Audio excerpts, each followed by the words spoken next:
This is your Daily 5 for Tuesday, December 2nd, 2025. Most film fans are already well aware that legendary actor Udo Kier died late last month, an individual who is well known for his distinctive personality and acting ability with, as IMDb lists, 276 credits across film, television, video games, just about everything that you could possibly expect. And most people have probably, even if you don't know his name, it is very likely that you've seen him in something. And so Lando wanted to select a film from his very extensive filmography, and he landed on 1973's Flesh For Frankenstein.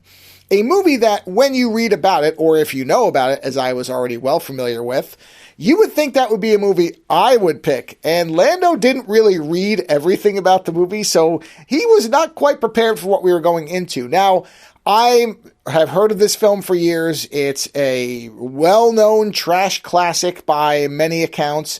I had never watched it because I knew about some of the elements in it, and I just wasn't particularly interested in watching a movie with those elements. However, Lando selected the film, and I was committed to watching what he picked, and so we watched it. And this is generally regarded as a cult classic of trash cinema.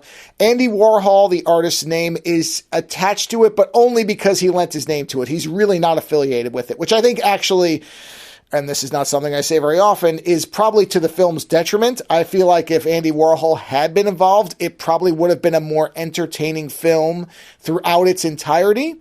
So the problem with Flesh for Frankenstein, which is, as the title would imply, a somewhat retelling of the Frankenstein mythos, the biggest issue with it is that the elements that I think were designed to be shocking and spectacular, they are there, but there's not enough of them. And especially in light of today's viewing experiences in a post-Eli Roth era, even the gore is really not anything of note. It's interesting. It's not bad. It's interesting. And certainly there are moments that are really, really worth seeing in the movie. And Udo Kier is by far the best thing in the movie. His performance is excellent. He is in a totally different film than almost anybody else in the movie. And his second in command, his Igor, whose name is not Igor, I can't remember the character's name. He's also very good in a very campy way. This is definitely a camp film where you have to go in knowing that it's not meant to be taken seriously. But even for fans of that type of film, for a 90-minute movie, I just think there's too little of the camp to make the movie work. Many times throughout this movie, I was thinking of the Rocky Horror Picture Show and how that movie, for also a very camp art film, it is constantly giving you stuff. You are never bored. You are never not looking at something interesting on the screen. It keeps moving and moving and moving. There is always something to captivate your interest. And in this film, that's what's missing. So there's long stretches where there's no Udo Kier and nothing particularly interesting is happening. Or even when Udo Kier is in a scene, they're not utilizing him properly. He's great. He is the reason to watch the movie. For some people, I would say if you're into camp trash, watch this once, just so you can see him and hear some of his line delivery and see him looking magnificent, which he does. But that's probably all you're going to get from this, because it's not a particularly inventive retelling of the Frankenstein story. It's not a spectacular enough trash spectacle. And so what you're left with are a select number of moments that are interesting and they are worth seeing, but they do not sustain the movie as a whole. When you hear the commentary, you will hear my boredom, which is not something you normally hear from me on a commentary.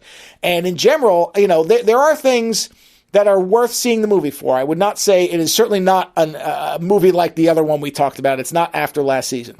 It's not anywhere near that bad. But I think for a movie that has the reputation that it does, the only real thing that I think is worth seeing about it, that I would really tell people is it's worth seeking it out, is Udo Kier. If you come in expecting a art film of the early 70s that's just going to be wild all the way through, you're likely going to be disappointed. So Flesh for Frankenstein, for all of its reputation and its notoriety, it is certainly, I think, for some people worth seeing once. But if you come in expecting a cult classic, I hate to tell you that you might leave a bit disappointed. Later.